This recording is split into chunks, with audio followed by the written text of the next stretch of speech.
Bismillahirrahmanirrahim. Assalamu alaikum, ladies and gentlemen. सबका आवाज आ रही है? So on behalf of Dermatology Department PNS Shifa, I, Commander Najia Ahmed, welcome you all to the third Dermatology CPC. PNS Shifa is a tertiary care hospital with 700 beds. And with the start of our new OPD tower, we have a newly built, neat and clean, beautifully furnished and spacious dermatology department, which can be compared to any top-rated dermatology facility. We have all the latest equipment, including our phototherapy units and laser machines, and procedure rooms would include minor OT, biopsy rooms, and other dermatological procedures. Our dermatology ward is a 20-bedded ward, and it is also fully air-conditioned. Today, we are going to present 3 cases, and I will invite Dr. Shafia Memon, our FCPS resident, to present the first case. Bismillahirrahmanirrahim. Good morning. I, Dr. Shafia Memon, resident FCPS Dermatology. I am going to present a case of a lady with personality disorder and severe drug reaction, a difficult case to manage, supervised by Dr. Najia Ahmed.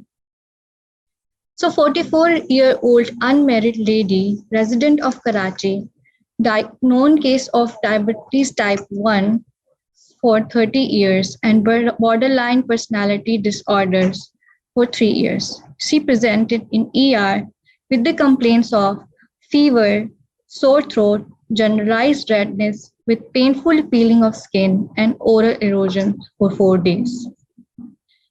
Patient was all right 4 days back when she took 2 doses of tablet ciprofloxacin 500 mg for UTI, followed by generalized body redness along with pain and fever, which was recorded up to 100 degrees Fahrenheit. It was associated with sore throat and watery eyes and painful peeling of skin of bilateral feet, face, and lips. Systemic review was unremarkable. The past medical history of the patient, she was diagnosed case of type 1 diabetes mellitus for 30 years and controlled on insulin. She had developed diabetic nephropathy 6 years ago. The rest of the complications were not present. She had borderline personality disorders for 3 years, controlled with 2 SSRIs, which are trazodone and bupropion, and tablet topiramate and melatonin. Her father has diabetes mellitus and ischemic heart disease. She was a smoker with a 2-pack-year history of smoking. Now the physical examination of the patient. A young lady lying on bed, anxious, well-oriented in time, person, and place, with a BP recorded of 100 by 60 millimeter of mercury, pulse of 102 beats per minute, temperature of 101 degree Fahrenheit, respiratory rate of 21 breaths per minute, random blood sugar of 169, and saturation of oxygen of 97%. The rest of examination was unremarkable. On cutaneous examination, the patient developed diffusely eroded lips with perioral fissures with hemorrhagic crust on the vermilion border of the lips. Tongue and hard palate was also involved. This picture is showing involvement of face and eye.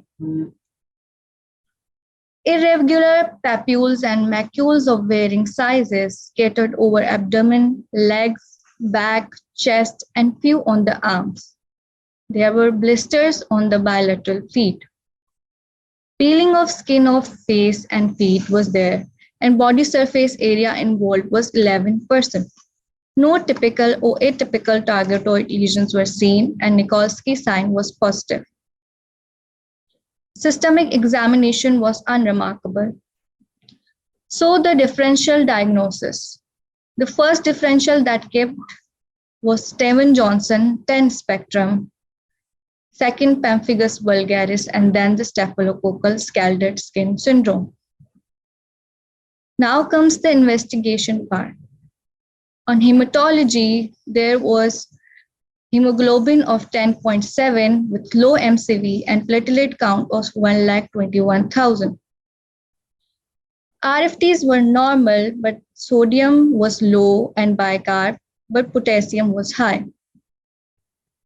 Liver function tests showed increased alkaline phosphatase and ALT. Coagulation profile was normal and viral markers were non-reactive. On serum protein, there was low protein and low albumin levels.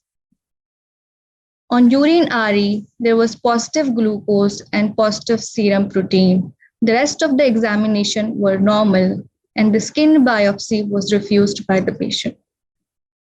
So, a diagnosis of Steven-Johnson syndrome and toxic epidermal necrolysis overlap was made. Scorton was calculated to be 4, and predicted mortality rate was 58%. Now comes the management part of the patient. ICU and medicine team were taken on board and patient was started on injection methylprednisolone 500 mg pulse therapy for 3 days. For antibiotic coverage, injection clarithromycin was given, and for the correction of hypoalbuminemia, human albumin 20% was given for 3 days. Polyfex skin ointment was applied on the erosions along with daily dressing of paraffin embedded gauze. Emulsifying ointment on the whole body was given, and tears substitute and methylprednisolone eye drops were started after consulting ophthalmologist. Patient was advised to take normal saline rinses, chlorhexidine mouthwash, nystatin oral drops for her oral care. Injection tramadol was given for her pain relief. Nutritionist advised high caloric diet with high protein, low fat and carbohydrate, and type C blenderized diet was started. Blood sugar monitoring was done every 4 hourly and it were controlled with injection insulin according to the sliding scale. Daily input and output charting was done. So this is the picture on the third day. The third day, patient lesions and oral fissuring and erosion started to settle, vital signs stable, the labs became improved, and patient was started oral prednisolone 3 tablets morning and evening. So these are the serial CBC right from the day of admission towards the third day. You can appreciate CRP initially was 8.9 and it dropped to 6.5 on the third day. On the fourth day, the patient lesion started to heal and oral intake improved. She was switched from blenderized dye to semi-solid dye, and she started consuming lots of citrus juices like orange and grapefruit juices on her own. As her condition improved, she was switched from IV clarithromycin to oral linezolid. On fifth day, the patient condition deteriorated, the oral erosion worsened, and she was unable to open mouth properly. Lesions on the hand and face worsened, the hand and feet became swollen, and IV line could not be maintained, and patient was shifted to ICU. Femoral CVP was paused, new lesions started to form, neck, chest, eye involvement aggravated, and extensive genital erosions developed with first discharge. In this picture, you can appreciate the involvement of neck and chest. The clinical and laboratory parameters deteriorated and her CRP level raised from 5 to 10.5. Body surface area involved 14%.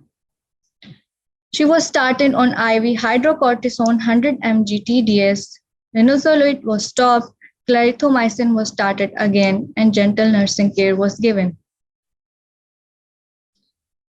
Her labs showed serum electrolyte, sodium was low and bicarb was low, and LFT shows raised ALT and ALP.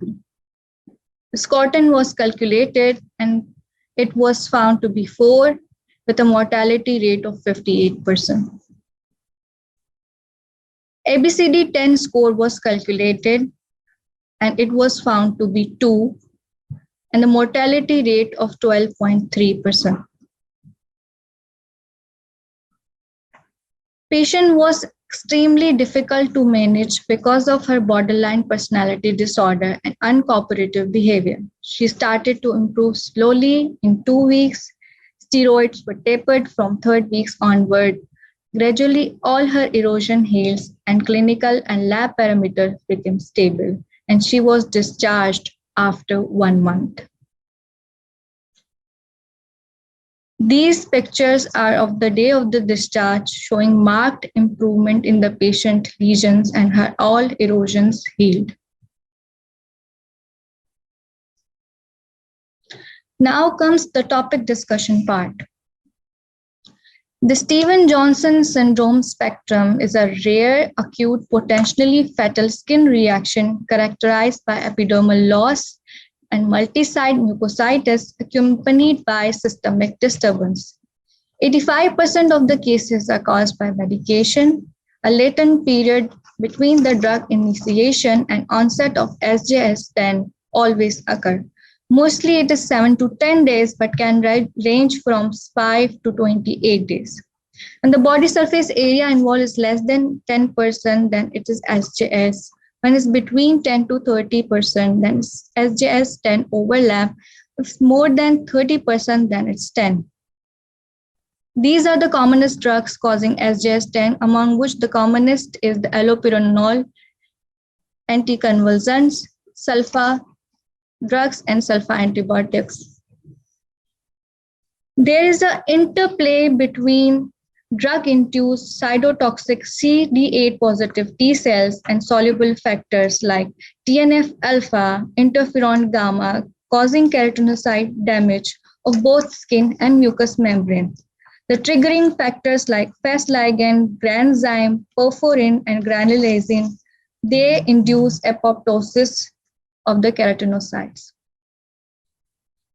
The patient present, the rash appears prodromal illness resembling upper respiratory tract infection or flu-like illness. Fever, sore red eyes, conjunctivitis, generalized aches and pains, and abrupt onset of painful red rash starting on tongue and rapidly extending to face and limbs with maximum extension from the 4th day. The skin lesions are macules, papules, diffuse erythema, targetoid blisters, which are flaccid, and then merge to form sheets of skin detachment exposing red oozing dermis, and Nikolsky sign will be posted. At least 2 mucosal surfaces should be affected: the eyes, conjunctivitis, less often corneal ulceration, anterior uveitis, panophthalmitis, red, so sticky and photosensitive eyes. Lips or mouth shows red crusted lips, painful mouth ulcers, pharynx and esophagus causing difficulty in eating, genital area and urinary tract involvement with erosions, ulcers, and urinary retention, and respiratory involvement with respiratory distress, and the GIT involvement with diarrhea. The complications of the disease are, in acute phase, patient may develop dehydration, hypothermia, acute malnutrition, infection of skin, mucous membrane, lungs, sepsis, ARDS, GI ulceration, perforation, intussusception, shock, multi-organ failure, including kidney failure. The disease course and prognosis is predicted by Scoton and the ABCD10. ABCD10 is a newer score introduced in 2019, in which A indicates age over 50 years, bicarb level less than 20 millimole, C is cancer present active, D dialysis prior to admission, 10 epidermal attachment, more than 10% of body surface area. Each is given 1 point, except C, cancer is given 2 points and dialysis is given 3 points. So the histopathology will show the full thickness epidermal necrosis, or it will show pigmentary incontinence with multiple colloid bodies and sparse lymphohistiocytic infiltrate in the dermis. This is an enlarged view in which multiple keratinocytic bodies are seen like gunshot.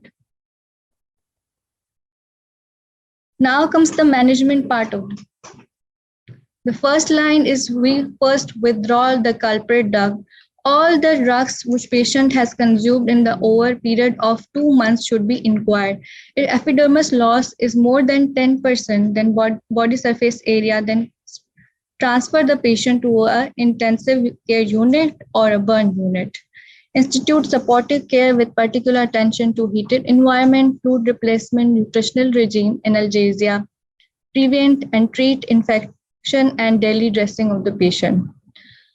In the second line, the early stages of acute phase, start using IVIG 0.5 to 1 gram per kg daily for 3 to 4 consecutive days, or systemic corticosteroids, prednisolone 0.5 to 1 mg per kg daily for 10 days and tapered, or IV methylprednisolone 500 mg on 3 consecutive days, or cyclosporin 3 or 4 mg per kg per day in divided doses for 10 days and then tapered.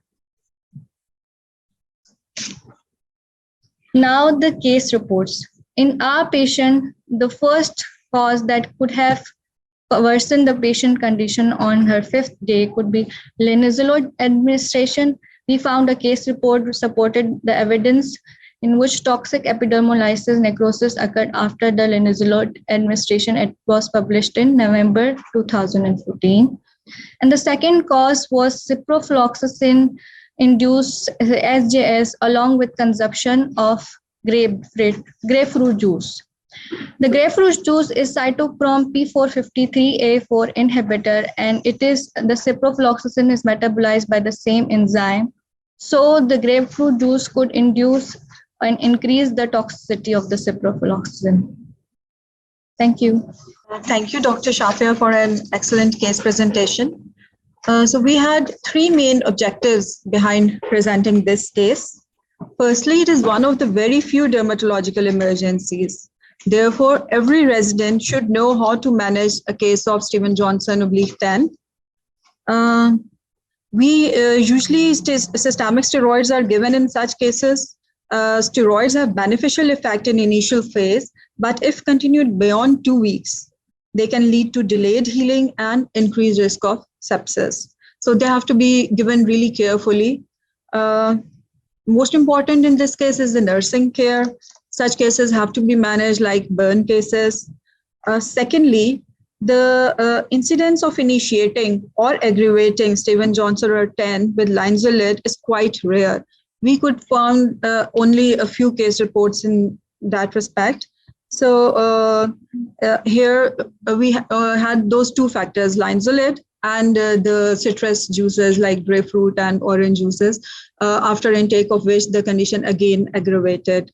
So the last rationale was to emphasize that injudicious use of antibiotics should be avoided, as it can lead to serious consequences like Stevens-Johnson syndrome in 10, as in our case. She just took ciprofloxacin for her UTI and led in such condition. Here, before proceeding on to the next case, I would like to welcome and say thanks to Dr. Mohammad Shahid, General Secretary PAD, who has taken his precious time out and joined us. And I would also like to thank Brigadier Arfanul Bari, Dr. Javed Memon, Dr. Sadia Tabassum, Dr. Rabia Ghafoor, Hamera Talat, and all others who have joined us today. So now we'll proceed to our second case, and I would invite Dr. Arusa Salim, our FCPS resident, for the second case. We have kept discussion for the end on all the cases, but we are receiving some suggestions of doing discussion after each case instead of putting it for the end. So we can discuss this case. And anyone with comments can please come up. Assalamu alaikum. Can you all hear me now? Yes. So I am Tazeen Ambar, resident dermatology from Khan University Hospital, and I just wanted to know if blood culture was sent in this patient. Yes, blood culture was sent and it was negative. Okay, so I just want to share results of a study performed at AKU under supervision of Dr. Sadia Tabassum. And we recently did a retrospective study in which all SJS, TAN, and overlap patients were followed and blood cultures were checked. And those who had bacteremia had poor outcomes, increased mortality, prolonged ICU admission, and delayed wound healing. So I just wanted to know if they were negative in this case, as the outcome was she had a prolonged ICU admission and delayed wound healing. Thank you. Yes, it is a known factor, infection and sepsis. It is a known factor to delay wound healing, and that is why the use of steroid is also to be done cautiously. We did blood cultures and they were negative, and even the WBC count was also in the normal range. TLC was also normal.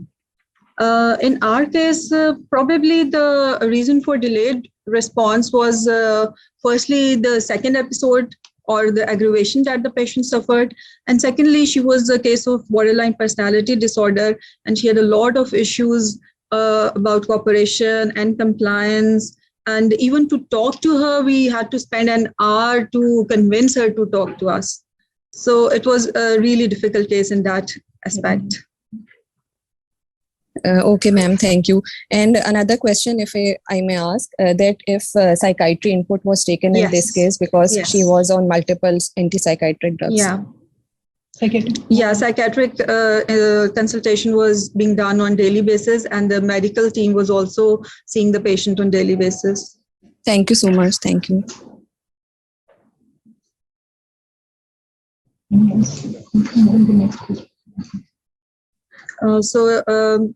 Is there any question, any other question, or we should proceed to the next case? Can you hear me? Yes, madam. Dr. Mehra, can you hear? Yes, Dr. Hamera, your voice is a bit shaky, but we can make out. Now, is it okay? Yes. Assalamu alaikum. It was a very difficult case to manage. Yes, we know these cases are rare, but not rare in dermatology setup. And whenever we come across such cases, it is very difficult to manage with infections, with underlying hypovolemic shock sometimes, or sometimes with electrolyte imbalance. You have managed it very well. Many congratulations from my side. But I would like to add, whenever there is a severe presentation of such cases, then we have to see adhesions in the eye and the vaginal area, especially the labia majora, and they stick together and there are adhesions in both the mucosae. So we can remove those adhesions by asking the eye people and gynae people. And in the eye, they have to move the glass rods in the eye in order to remove those adhesions. These might not be present in your case, but a patient discharged from our department right now, she was a young girl and she had adhesions in the eye, and we got repeated. We had multiple eye reviews, and after that, still she is having problem in her eye. And the thing has been noticed in multiple patients in the eye and in the genital area as well. And one of my patient ended up with severe vaginal stricture, and later on we had to remove it by the gynae department. So this should be considered in every patient, especially in females or in males, because this is the problem that can lead to the blindness of the eye, and that can lead further problems in the females regarding their gynae and obstetrical issues. So this should be considered. Otherwise, it was a wonderful presentation. Thank you so much. Yeah, thank you very much, Dr. Hamera, for your valuable comments. Actually, we did consider all these aspects. Our patient did not have the eye adhesions, but as we already mentioned, we managed this case with a multidisciplinary team approach. Our team included medical specialist and intensivist along with psychiatrist, eye specialist, even ENT specialist, because she was not taking orally anything and refused to eat. So we suspected that she may not have developed any laryngeal or oral or any other erosions or strictures. So we did all her surveillance and even involved the rehab team in the later phase. So it was a combined effort.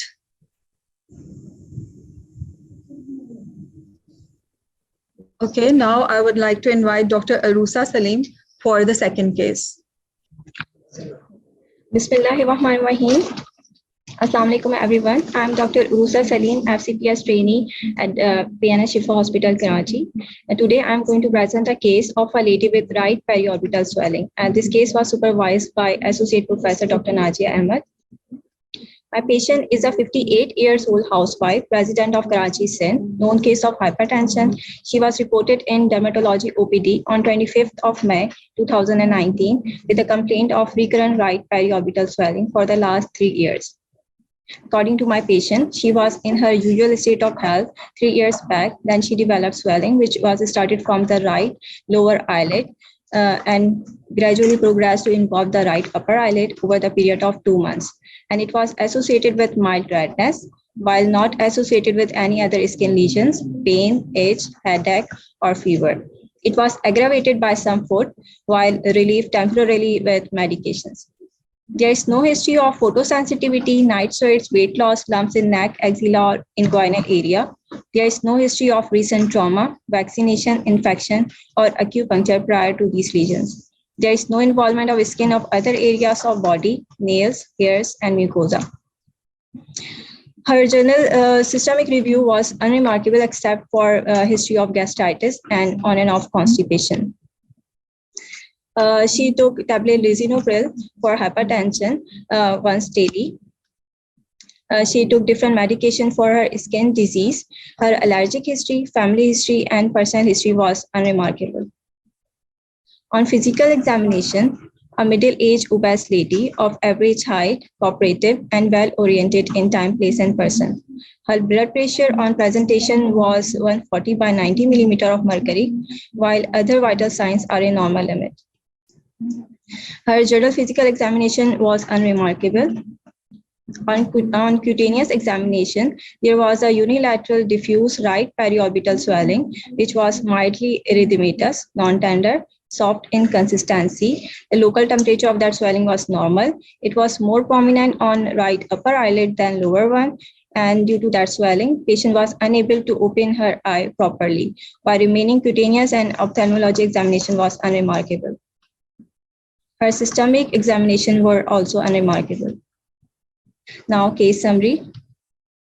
A 58-year-old housewife presented with 3-year history of recurrent swelling over the right lower eyelid, which progressed to involve the right upper eyelid, associated with mild redness, but not associated with pain, itch, headache, or fever. On cutaneous examination, patient had unilateral diffuse, mildly erythematous, soft, non-tender swelling of right periorbital area, which was more prominent on upper eyelid than lower one, and with no change of local temperature. And rest of the systemic examination was unremarkable. So keeping this summary in our mind, the top differentials were angioedema without wheals, and the second was orbital cellulitis. The other differentials which we kept down the list were lymphoma, schwannoma, and orbital IgG4 related disease. So to rule out these differentials, we have performed different routine investigation, which includes blood CP, which showed mild hypochromic microcytic anemia with the HB of 11.7 gram per deciliter. Her renal function test, liver function test, and coagulation profile were normal. Her viral markers were non-reactive, while other investigations were also in normal limit, including ENA profile, RA factor, complement C4 level, and C1 esterase inhibitor levels. Her thyroid profile and antithyroglobulin levels were also normal. Her IgE and IgG4 level were also normal, and stool for H. pylori antigen is negative. On imaging, MRI brain without contrast was not significant except for the left maxillary sinusitis, and Fazika type 1 ischemic changes, which was normal for her age. So on the basis of these investigation, we have ruled out some of our differentials. Like due to long history and normal WBC count, we have ruled out orbital cellulitis.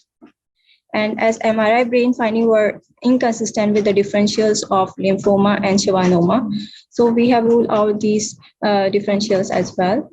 And due to normal IgE and IgG4 levels and no history of atopy or asthma, we have ruled out orbital IgG4 related disease as well. So the only differential which left in this case was angioedema without wheals. So as we know that angioedema without wheals can be bradykinin induced or it can be mast cell induced. The cause of bradykinin induced can be hereditary angioedema, but in our case, as our patient present with only 3 years history of periorbital swelling and there was no any history of same complaint in her family, so we have ruled out this cause in this patient. Another cause of bradykinin-induced angioedema was acquired angioedema, which can be due to acquired C1 esterase inhibitor deficiency, or it can be due to drug-induced or idiopathic. For acquired C1 esterase inhibitor deficiency, patient should have low C4, low C1 esterase inhibitor, and low C1q level. But as we discussed earlier, that our patient has normal C4 and C1 INS levels, so we have ruled out this cause as well. On the other hand, mast cell-induced angioedema can be occurred due to chronic spontaneous urticaria or chronic induced severe urticaria. But our patient was not present with any signs of urticaria, so we have ruled out these causes as well. The only cause which remained in our patient was angioedema without wheals, which can be due to drug-induced or it can be due to idiopathic. So on treatment, her antihypertensive medication, that is ACE inhibitor, was replaced with beta blockers, that is tablet carvedilol, after consultation with medical specialists. And she was kept on different antihistamine medication, including tablet loratadine, which was given at daytime, and tablet fixofenadine, which was given at night. Her condition improved with that, so we diagnosed her as ACE inhibitor-induced angioedema. As shown in the slide, figure A, which was taken on presentation, figure B, which was taken 1 month after replacing ACE inhibitor, and we can appreciate marked improvement in her periorbital swelling after replacing ACE inhibitor. But during the course of treatment, after 4 months, her periorbital swelling reoccurred. So she was started on a short course of oral steroid. Tablet prednisolone 50 mg per day was given according to 0.5 mg per kg per day. She received multiple short courses of oral steroid over 2 years, and every time temporarily responded well to it, but swelling reoccurred when steroid was tapered to 10 mg per day. And she even did not respond to multiple antihistamines. In addition to steroid, patient was also being given PPIs, bisphosphonate, vitamin D, and calcium supplements. Ophthalmology and rheumatology opinion were taken. Dietitian and rehabilitation review were also taken for dietary modification and muscle strengthening exercises. This is the clinical picture of patient which was taken 1 year after initial presentation when she was off steroid. So she was then started on oral immunosuppressant, that is Imuron. Azathioprine 50 mg once daily was given along with oral steroid, and she took it for 2 months, but with no improvement in her disease outcome. So as our patient did not respond to most of the treatment, so we think on other differentials, which include reactive lymphoid hyperplasia, low-grade lymphoproliferative disorder, and unicentric Castleman disease. So what next? We decided to investigate further to confirm our diagnosis. So we go for skin biopsy. Incisional biopsy of right upper eyelid was done by plastic surgeon at PNS Shifa Hospital at 23rd of September 2021, which showed normal epidermis, while dermis shows perivascular and periadnexal infiltration of lymphocyte, plasma cells, and few neutrophils, along with pigmentary incontinence. And there was infiltration by monomorphic lymphocyte in the deeper skeletal muscle fibers with local focal lymphoid aggregates. As shown in the figure, their epidermis was normal and dermis showed periadnexal, perivascular, and nodular infiltrate, and there are lymphoid aggregates and deeper skeletal muscle fibers. Her immunohistochemistry was positive for both T and B cell markers, and her which shows polyclonality, and her Ki-67 index was low, that is up to 20%. So impression of this histopath and immunohistochemistry is suggestive of reactive lymphoid hyperplasia. Then we decided to investigate further to know the cause of reactive lymphoid hyperplasia. CT scan of head and neck was done, which shows right necroadenitis and right maxillary sinusitis. A Borrelia burgdorferi serology test was not available, so empirically she was treated with oral macrolides. On the basis of a histopath and other further investigations, the final diagnosis of reactive lymphoid hyperplasia was made. So our patient was then referred to oculoplastic surgeon for further management, and she was started on oral cyclosporin, and she responded well to it. But after 1.5 month course of cyclosporin, patient developed nausea, vomiting, and hypertensive urgency. Then drug was stopped. And now oculoplastic surgeon has planned intralesional steroid therapy for this patient. Patient is also in our follow-up, and we decided to do re-biopsy after 6 months to rule out malignant transformation. This is a clinical picture of the patient, which was taken 1 month after stopping steroid and cyclosporin. And this is the recent clinical picture of the patient, which was taken 2 months after stopping steroid and cyclosporin, and patient was only on antihistamines. And here we can appreciate the patient again developed right periorbital swelling, which was in its initial stage. Now I'm briefly going through the topic of pseudolymphoma, which is also known as cutaneous lymphoid hyperplasia, and one of its subtype known as reactive lymphoid hyperplasia. It is a benign lymphoid proliferation in the dermis, which may be difficult to distinguish from a low-grade malignant lymphoma and possibly may really transform to a lymphoma in some cases. It can be B cell or T cell in origin, and it is more common in patients with less than 40 years of age, while B cell pattern is more common in females. It is characterized by marked proliferation of non-neoplastic polyclonal lymphocytes forming follicles. The lesion may be found in various organs such as skin, orbit, lungs, GIT, and liver. There are different predisposing factors, like T cell lymphoma can be idiopathic, or it can occur due to certain drugs like anticonvulsant, AC inhibitor, beta blockers, which include atenolol, labetalol, and other medications include cytotoxics, antirheumatics, antidepressants, and many other. And other causes can be lymphomatoid contact dermatitis, actinic reticuloid, persistent nodular scabies, and arthropod bite. While predisposing factor for B and T cell it can occur in tattoo as a reaction to certain pigment, or it can occur secondary to vaccination, trauma, acupuncture, or in association with infections. Predisposing factors for B cell pseudolymphoma can be Borrelia burgdorferi infection, Leishmania, molluscum contagiosum, and herpes zoster infection. In pathology, lymphoid proliferation is usually nodular in B cell, like in our case, and nodular or band-like in T cell proliferation. Few mitotic figures, but there is minimal atypical cytology. In B cell proliferation, germinal center may or may not be present. As shown in this figure, there are nodular infiltrates in the dermis. Immunophenotypic study show normal T cell phenotype. When germinal centers are present, BCL2 is not expressed in B cell pseudolymphomas, while TCR and immunoglobulin gene analysis usually show a polyclonal pattern, but rarely a monoclonal pattern suggesting a neoplastic proliferation. Now, T cell pseudolymphoma can present as solitary or scattered papule, nodule, or plaques, or B cell pseudolymphoma usually present as solitary or multiple itchy or asymptomatic dermal papules and nodules, or it can present as subcutaneous papules. To investigate this, we can go for skin biopsy, or we can go for TCR immunoglobulin gene rearrangement analysis. And if B cell pseudolymphoma is suspected, then we can go for Borrelia burgdorferi serology If lymphomatoid contact dermatitis is suspected, then we can go for patch test. Full blood count can show eosinophilia, and liver function test can show hepatitis.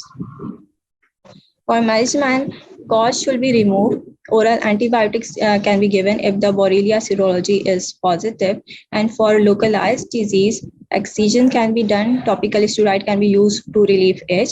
Cryotherapy, superficial radiotherapy, interlesional interferon alpha injection, intralesional rituximab can be used. And intralesional steroid can be used for small nodule, while for generalized disease, hydroxychloroquine can be used. If potential cause is identified, then it should be removed as soon as possible, and it may take weeks or months to resolve. In the absence of an identifiable cause, pseudolymphoma may be persistent, and it may transform to lymphoma in some cases, so requiring long-term follow-up. Now, I'm going to discuss some of the significant literature review on this topic. This one shows clinical pathological review in which reactive lymphoid hyperplasia and low-grade malignant lymphoma are clinically and radiologically very similar. So we require skin biopsy in all cases. This is the second case report on benign orbital pseudolymphoma. And this study showed that corticosteroid have excellent result, but the patient usually have frequent relapses when steroid were tapered, so requiring long-term therapy which have different side effects. And on the other hand, external beam radiation therapy can be used, which have low risk of relapses, but with side effect of dry eye, cataract, and radiation retinopathy. This is our next article for the treatment of benign orbital pseudolymphoma, in which rituximab should be considered as a treatment option for orbital pseudolymphomas.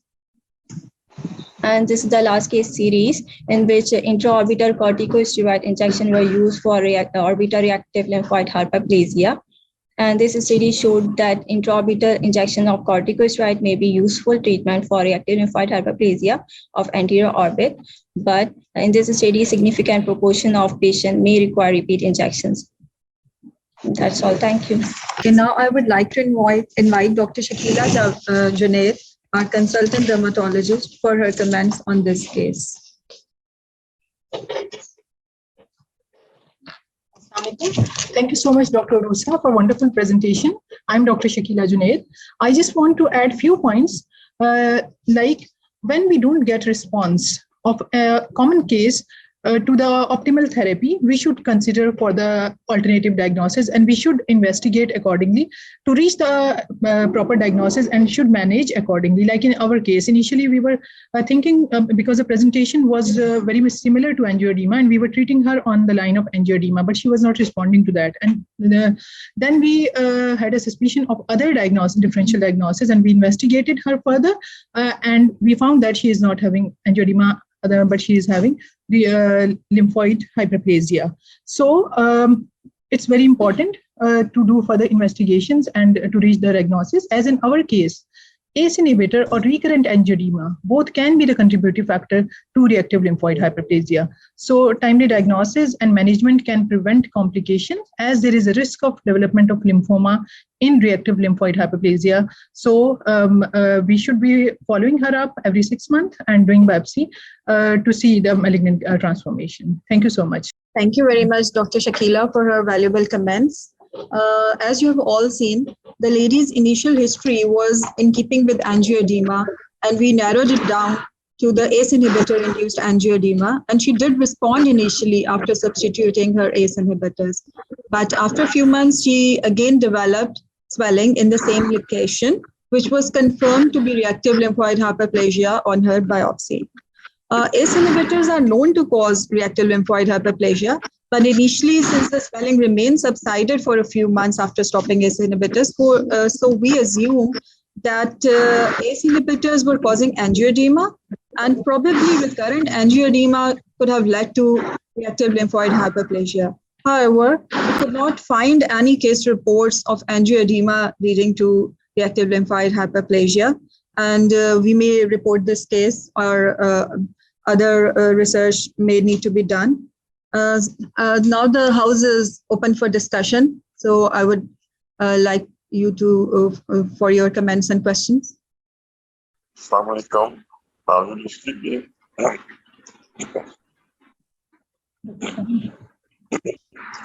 Dr. Nadia, are you speaking? Assalamu alaikum, sir. क्या हाल है? ठीक है? जी sir, thank you very much sir, आपने join किया सर, we are really honoured. Mashallah, both cases are very good. The first case, in the initial, I lost some part of this case, but the second case, which is ultimately reactive lymphoid hyperplasia, I was considering it maybe it's a reaction of contact dermatitis or angioedema, taking it as a very simple case, but ultimately looks like dermatomyositis. It's a unilateral swelling, and then ultimately it goes into second eye involvement. So I was very taking it as a very easy case, like angioedema, its reaction of contact dermatitis, ultimately goes into reactive lymphoid hyperplasia, multiple treatment options. That's the work which we follow the case that your team did very well. I am really appreciate your team to follow this case ultimately to the end. Really, I am appreciating such a great cases which we should finally diagnose and ultimately to treat the case and ultimately to treat the patients. Both cases are very good. Thank you very much. Inshallah, I will continue in other great cases. I will join the cases. Thank you very much. So thank you very much, sir, for appreciating. Sir, we just have one case left, and it is a relatively short one. So, is there any other question or comment?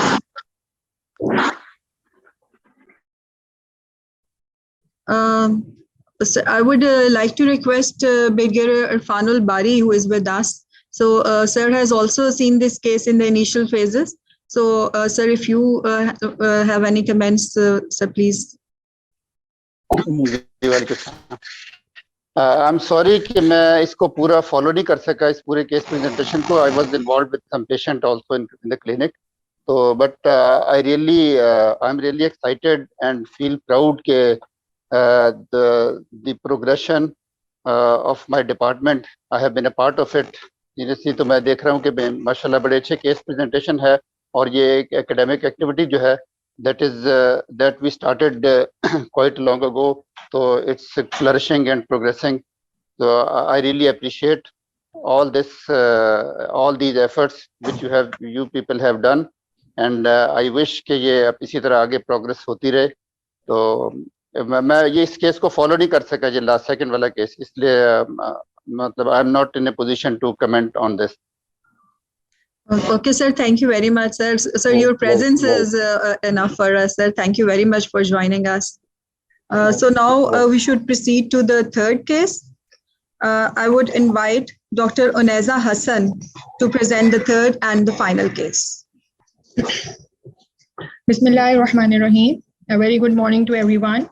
I am Dr. Uneza Hassan, MCPS 2 resident dermatology, presenting a case of a very rare old disease with a new effective treatment, supervised by Dr. Najia Ahmed, Associate Professor of Dermatology of PNS Shifa Hospital, Karachi.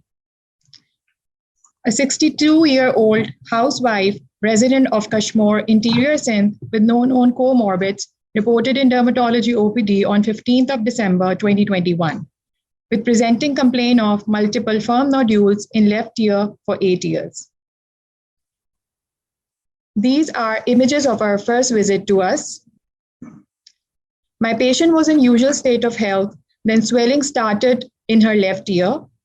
It was initially single and small, rapidly increased in size and number over a period of initial first year, followed by gradual increase in 7 years. They involved the left ear concha, and few lesions were also present in post-auricular area. They were associated with itching, bleeding upon scratching, and impaired hearing in left ear. They were not associated with pain, headache, or fever. No aggravating and relieving factors were known. There was no history of night sweats, weight loss, lumps in neck, axial or inguinal area. And prior to these lesions, there was no history of recent trauma or infection. There was no involvement of skin of other areas of body, nails, hair, and mucosa. She consulted local general practitioners in Kashmir, Larkana, and Sakar 2 years ago, and she was treated on oral antibiotics and topical superpotent steroid, but showed no improvement. Systemic review was all unremarkable. Past medical and surgical history were not significant. Drug, allergic, personal, and family history were also not significant. On physical examination, a middle-aged lady of average height, cooperative and well-oriented in time, place, and person with normal vital sign on presentation. General physical examination was all unremarkable. The point to note over here is her lymph nodes were also not palpable. On cutaneous examination, there were unilateral multiple nodular lesions in left concha and post-auricular area with complete obliteration of external auditory meatus. Were erythematous to violaceous in color. Surface was rough and slightly scaly. Few were round to oval and few were dome-shaped. They were variable in size. The largest one was 1.5 into 2 centimeter. Were soft in consistency. Were attached to the underlying surface. Were non-tender with normal temperature and non-pulsatile. On systemic examination, she had conductive hearing loss of left ear in ENT examination by both Rini and Weber test. Rest of the systemic examination was unremarkable. Case summary, a 50-year-old housewife with no known comorbid presented with 8 years history of multiple nodular lesions in and around left ear, which was associated with pruritus and bleeding, but not associated with pain, discharge, or fever. On cutaneous examination, patient had unilateral multiple nodular lesions in left concha and post-auricular area. Largest one was 1.5 into 2 centimeter, causing complete obliteration of external auditory meatus with impaired hearing on affected site. Systemic examination was unremarkable. Our first differential was angiolymphoid hyperplasia with eosinophilia. Second was Kimura disease, but absence of palpable lymph node was not sufficient to prove this.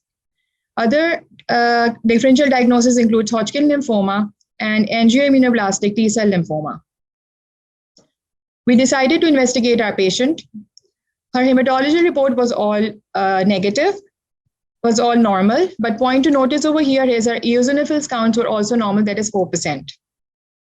Rest of her all tests were also normal, which include renal function test, urine routine examination, liver function test, thyroid profile, and others which include ferritin and glucose levels. But her HbA1c and fasting glucose levels were in pre-diabetic range. Her ECG was also normal. Echocardiography report was also normal with ejection fraction of 65%. CT scan temporal bone with contrast was advised by ENT specialist, which showed automastoiditis. In histopathology, subepithelial tissue showed lymphoid follicles with prominent germinal centers. There were dilated ectatic blood vessels and mixed infiltrate, predominantly eosinophils. There were foci of hemorrhage, but there was no evidence of the granuloma or malignancy. The final impression was angiolymphoid hyperplasia with eosinophilia of left pinna. This is the low power image of patient histopathology slide. This is showing multiple blood vessels over here, as well as lymphoid follicular aggregates. As you can see, there are nodular areas or lymphoid follicular aggregates with germinal centers. This vascular channel is also lined by epithelioid endothelial cells, and these are small and medium-sized blood vessels present. On higher power magnification, multiple eosinophils were appreciated. So the final diagnosis was angiolymphoid hyperplasia with eosinophilia, the newer name of which is epithelioid hemangioma. For treatment, opinion of ENT consultant was taken, and they did not consider surgical excision feasible for this patient. She was already on topical superpotent steroid for 2 years with no response. So we decided to start our patient on beta blockers. For that, patient was admitted in dermatology ward for vital sign and ECG monitoring. Beta blocker was started as 1 milligram per kg per day for first week. That is half tablet propranolol, 40 milligram per oral TDS.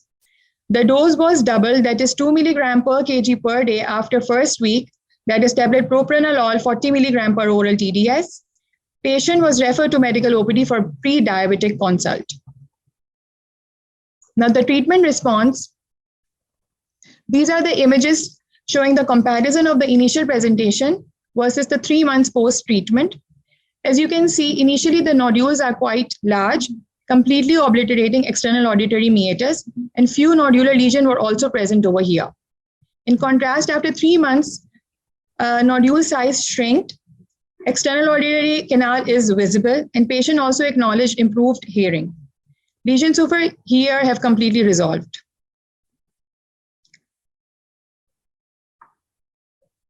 This is the post-auricular area. 3 months post-treatment shows complete resolution of the lesions as compared to the initial presentation. Now the topic discussion. Angiolymphoid hyperplasia with eosinophilia is a benign, locally proliferating lesion. The cause is unknown, but most authors say it's a reactive process, composed of vascular channels lined by endothelial cells with abundant pink cytoplasm and vesicular nuclei. It is now considered distinct from Kimura disease. It presents with cluster of small translucent nodules on the head and neck, particularly around the ear or the hairline. The lesions may involve oral mucosa and less frequently involve trunk and extremities. The involvement of the deeper soft tissues and internal organs like bone may be seen. Individual nodules rarely exceed 2 to 3 centimeters in diameter. There may be deeper extension and large subcutaneous lesions may occur. Peripheral blood eosinophilia only occur in less than 10% of the patient. This point distinguishes it from Kimura disease. These are some differences of angiolymphoid hyperplasia with eosinophilia versus Kimura disease. In Kimura disease, which occurs in younger patients, they are deeper seated, associated with lymphadenopathy. They have no initial overlying skin lesions. They do not contain epithelioid endothelial cells, and the peripheral blood eosinophilia is much more common in this. However, angiolymphoid hyperplasia with eosinophilia may coexist with Kimura disease. These are the tabulated differences among them. In pathology, the poorly circumscribed lobular lesions may be seen, composed of cluster of proliferating capillaries and often thicker blood vessels. Blood vessels are lined by plump epithelioid endothelial cells. Around the blood vessel, there is a cellular inflammatory infiltrate, mainly lymphocytes and large number of eosinophils. Endothelial cell stains for vascular markers include CD34, CD31, and ERG. The slide shows vascular channels lined by epithelioid endothelial cells with abundant pink cytoplasm. The disease course in some cases is spontaneous regression after a variable period, but this is very rare. And few cases of angiolymphoid hyperplasia with eosinophilia were associated with nephropathy. The management includes surgery is the most effective treatment and radiotherapy as well, but both have very common local reoccurrence. Other laser options include vascular NDAC, pulse dye laser, CO2 laser, cryotherapy and cortical and other options, and intralesional steroid. Neoregime include oral propranolol, topical timolol, and imipramine. There are only few case reports available on angiolymphoid hyperplasia with eosinophilia. The latest one was published in 2021 about pinna swelling with angiolymphoid hyperplasia with eosinophilia. It was only a case report that did not comment on any treatment. There was another case report about treatment of angiolymphoid hyperplasia with eosinophilia with propranolol. And it was published in 2014. Thank you. So this was our third and final case. It was a relatively simple case of angiolymphoid hyperplasia with eosinophilia, which is now called epithelioid hemangioma. So there was no diagnostic dilemma, but here we want to emphasize the treatment response. Surgery is the recommended treatment, but surgeons tend to avoid because of high rate of recurrence. The patient had already used super potent topical and systemic steroids without any response, and we did not have vascular laser available with us. We did some literature search for her treatment and found the recommendation of propranolol on Medscape, which was based on a case report, which we already have shown you. So since it is easily available, quite affordable, and relatively safe, we decided to give a trial of propranolol to this patient. We followed the hemangioma protocol, and the patient, as you can see, responded very well. I would invite Dr. Tuba for her comments. She is also our consultant dermatologist. Assalamu alaikum to all. First of all, I would like to appreciate and congratulate Ma'am Najia, Brigadier Tariq, Madam Shakila, and the whole PNS Shifa team, especially the presenters, for making the tireless efforts to make this CPC a great success, especially while fasting. Secondly, this whole idea of CPCs regarding the gray cases in dermatology, it is not only enhancing the clinical knowledge of postgraduate trainees in dermatology, but it is also adding up to the clinical acumen of the consultants in dermatology. So keep it up and thank you. The house is now open for discussion regarding this case. Hello, I am Dr. Rabia from JPMC. I want to make a comment. All the three cases presented by PNS Shifa were very informative. SJS and TAN is a common emergency, and which has to be recognized early and treated properly.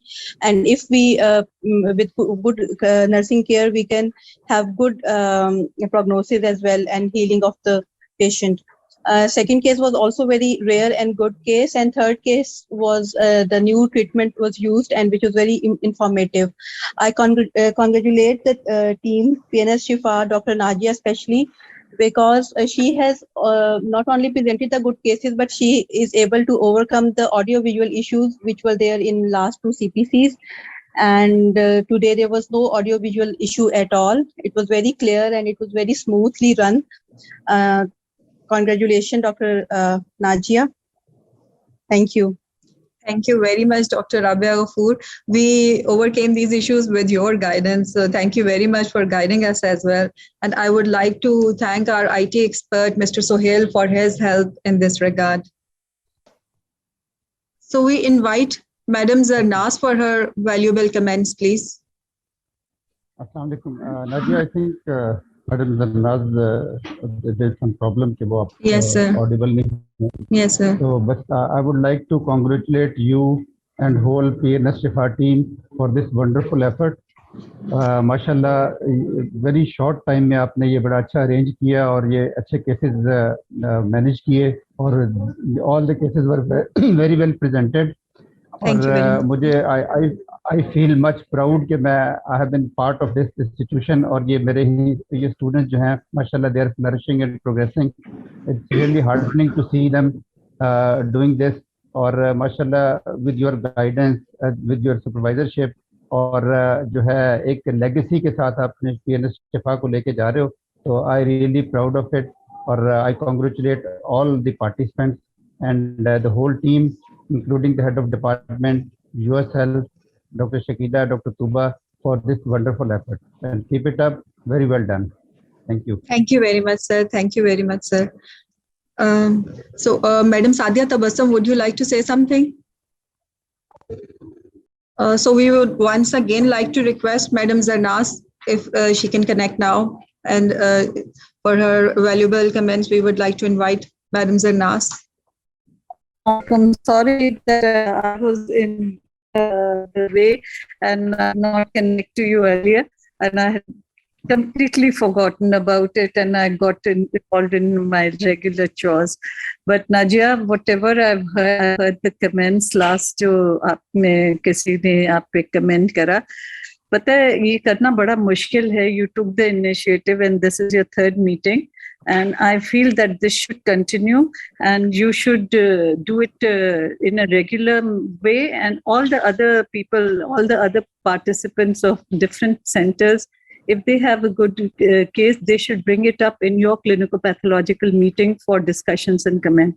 And that is how it is done. And online, it is very convenient. I think you should continue on this, and I wish you all the best. Thank you.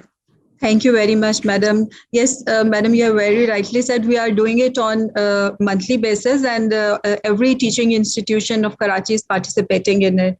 And next turn will be of Dawa International under supervision of Dr. Sadaf, and it will be presented after Eid. Okay, I would definitely want to connect it to this group, and next time मुझे एक दिन पहले भी remind कर देना. Yes, Madam. Sure, Madam. Thank you very much, Madam. I'm always a wiser person, and there's nothing like being connected to the latest or clinicopathological meetings keep you updated also. So I will be very careful next time to be there. And it is very encouraging to see that you all are doing it, and you all are doing it very ethically. And ये तरीका है technology का best use करने का. So wish you all the best for the next clinicopathological. And Dow International is one of my institutes that have worked and got it recognized for by CPSP. And Sadaf is my student. I'm sure that they're going to bring in a good case, interesting case. I would love to be there. Thank you. Thank you very much, Madam. We are really honored by your presence and your valuable comments. I would like to mention that our head of department, Commodore Tariq Malik, could not join us because he was busy in some administrative meeting. Hopefully, inshallah, in our next presentation, he will also be with us. With this, I would like to invite Dr. Muhammad Shahid, General Secretary PAD, for his closing remarks. I think Sir has left, so we can invite Dr. Sadia Tabassum or Dr. Javed Mehman on behalf of PAD. So anyone else wants to make any comment before we close the today's CPC? Can I say something? Yes, sure. Madam Sadia Masood is here. Welcome, Madam, please. So thank you very much for your this type of very presentation in this case. I think it is a good initiative by all the different departments around the city. So Nadia and your team, and we enjoyed all the cases. And as doctors and us said, it's the best use of technology. And I think with the technology and with the help of this technology, we can flourish further in future. So keep up the good work. And I think it is a good learning activity, because if we have a nice case, we just want to discuss with all the residents around the city or country, then this platform would help all of us to learn. It's not for the resident or the student, it's also for us the learning, because from your cases, I think I also learned a lot, because these new things, the new whatever we are seeing in a different perspective, and another person is seeing the similar thing in a different perspective, and then whenever we sit together, we can learn a lot. So very nicely arranged, Nadia and all the Shifa team. So thank you very much for inviting us and giving us the chance to learn from all of you. Thank you very much. Thank you very much, Dr. Sadia Masood. We are so glad to hear your comments. Thank you very much. Some of the members who have joined us today have not joined with their original names. So I would apologize if I didn't mention any of the worthy seniors. I would like to thank all of you for sparing your precious time. Thank you, everyone. Thank you very much. So with this, we end our today's session. Thank you, everyone.